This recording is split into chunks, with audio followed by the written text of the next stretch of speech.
دوستوں، یہ بات ہے اسلامی کیلنڈر کے 10ویں سال کی۔ مدینہ کی فضائیں پوری طرح سکون سے بھری تھیں۔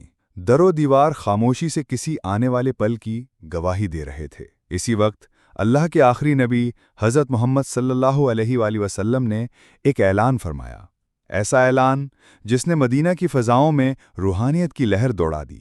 آپ صلی اللہ علیہ وآلہ وسلم نے حج کا ارادہ فرمایا، اور یہ وہی حج تھا جو تاریخ میں حجۃ الوداع کے نام سے ہمیشہ یاد کیا جائے گا، کیونکہ یہی آپ صلی اللہ علیہ وآلہ وسلم کا آخری حج تھا۔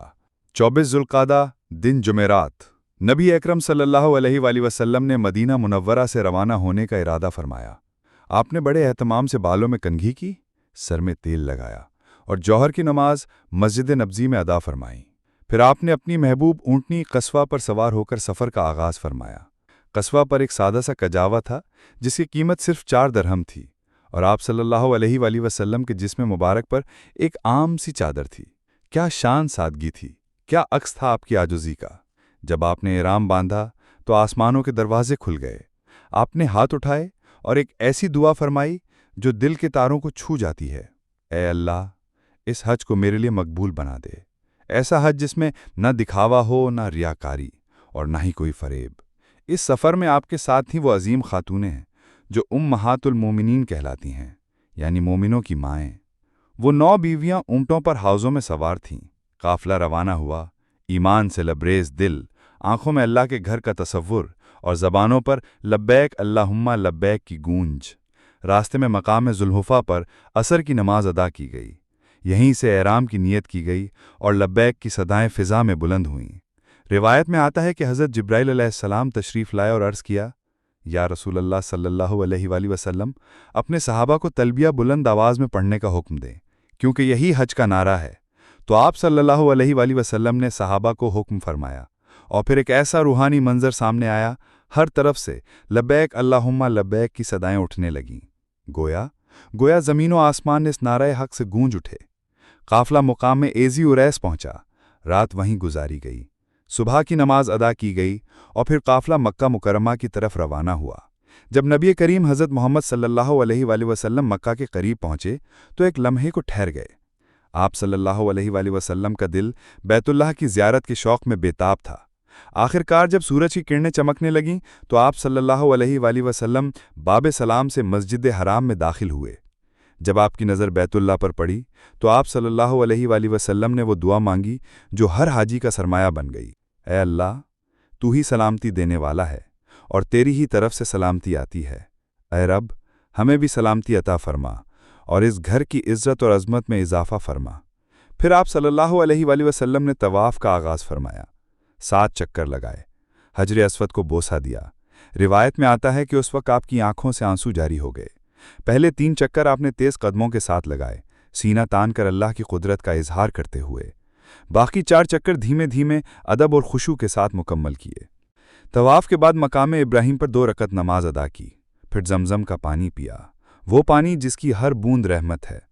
اب باری آئی صفا اور مروہ کے درمیان سعی کی۔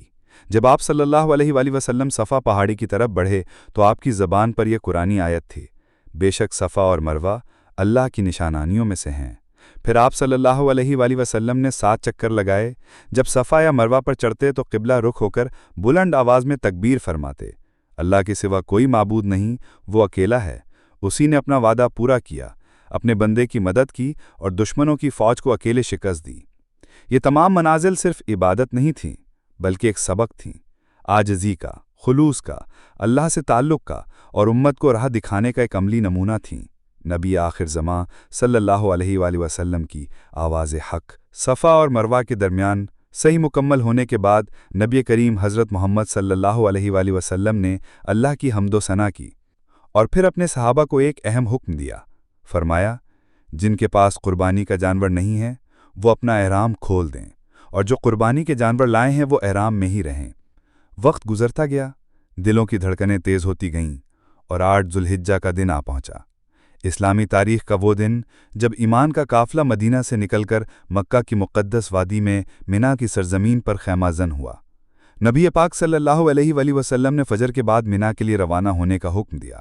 جو لوگ پہلے عمرہ کر کے احرام کھول چکے تھے وہ دوبارہ احرام باندھ چکے تھے۔